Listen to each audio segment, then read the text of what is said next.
What is your favorite conspiracy theory? Yuri Gagarin wasn't the first man in space, he was just the first man to come back alive. I like the dead internet conspiracy. The doctor is that most interaction on the internet is now just you talking to bots, being served by bots, reading shitty bot-written articles, and bots posting crappy questions on /r/AskReddit, like this one. I think what makes the dead internet conspiracy theory fun is that it is at least partially true. It isn't to the extreme that the theory presents itself, and I don't think Google has some super secret AI, but a lot of content is certainly bullshit bots. The 10-year challenge on Facebook in 2019, which encouraged FB users to upload pictures from 2009 and a current one from 2019, was actually a front by programmers to gain data and examples to train facial recognition and age progression software. Anything involving the Denver airport, secret military bunker, meeting place for some secret cult, the meaning behind the murals, the gargoyle statue, Lucifer, etc. I live in Colorado, so I like this type of attention. Remember, the top comment on today's video will make it into tomorrow's video. Be sure to answer the question in the comments below. Sometimes these weird celebrity baby names are fake names to try and protect the child's privacy. That Dave and Buster's are the same people as Barnes and Noble. Dave Barnes and Buster Noble. Favorite is in the one I find the funniest / most interesting is probably the Elvis still being alive once. The guy was pumped with so many drugs during his career and didn't take care of his body.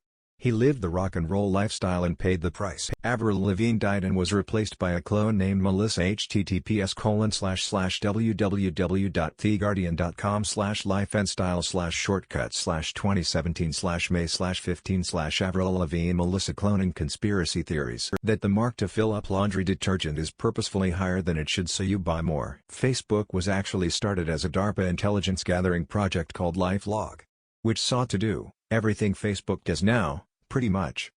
Oddly enough, LifeLog was shut down, or was it? About 3 weeks before Facebook began. The DART mission yesterday wasn't training.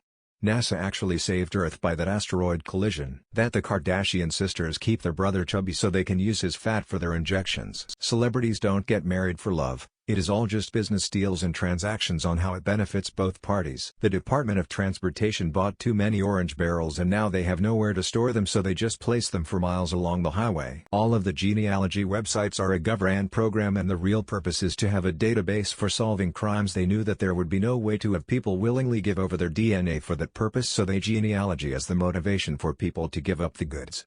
We also paid for it, so it's a double win for the gov. Tissue boxes make dust come out when you pull a tissue so that you sneeze more and use more tissues. The NBA suspended Michael Jordan for 2 years for gambling and he went into professional baseball to fill the time. David Stern kept it in the down low. Everyone on Reddit is a bot except me. Edit. To be clear, I meant bottom. The government makes up a large amount of conspiracy theories and exaggerates real stories to make them less believable and muddy the waters of what's real and fake. Lyme disease was developed/incubated on Plum Island. It's a BSL-3 research station on an island just off the coast of Lyme, Connecticut. Growing up, I had friends whose parents worked there and they said deer were actually able to swim there, so imagine if one left carrying a tick. The Titanic has a few good ones. There were conflicting accounts of how it fell apart in the ocean.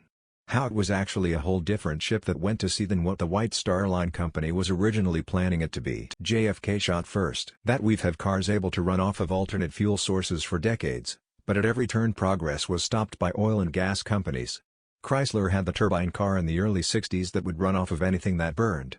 Chevy was experimenting with electric cars with the Electravare in the mid-60s, which had a range of 40 to 80 miles. GM had the EV1 in the 90s. We should be decades ahead of where we are now. Rocks are soft until you touch them. Makeup ruins the skin, making women use more makeup until it becomes an endless loop. Epstein isn't dead. He was switched out with a body double in prison that was hanged, then was spirited away to some other tropical island hideout. Flat Earth. It takes a special kind of stupid to refuse to believe every shred of evidence, even experiments you can do on your own to prove it, and say nah, it's flat. Every rational person in the world, and all the pilots, are lying. Women clothes lack pockets so the bag/purse industry can thrive. Charles Manson was introduced to LSD in federal prison in Chicago as part of MKUltra. When he moved to San Francisco, he kept in touch with the same parole officer, and checked in regularly at the free clinic at Haight and Ashbury, where he brought the girls to get treated for STDs and re-up his acid supply.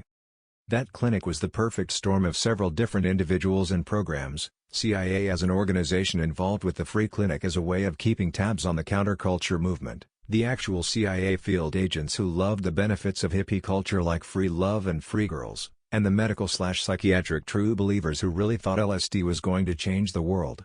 They thought Manson was a perfect example of a violent criminal who had been successfully converted to peace and love through modern medicine. Manson, for his part, was just a con man who realized he could fast-talk these college squares, and keep himself in the good graces of the law and free LSD. He could attract girls with a combination of bad boy charm, free drugs, prison-taught pimping, and the co-opting of new age language and goodwill. When the drugs dried up, he started trading girls for drugs to the bikers, got more into amphetamines than LSD, and it all started going to shit. Great book about it, Chaos, by Tom O'Neill.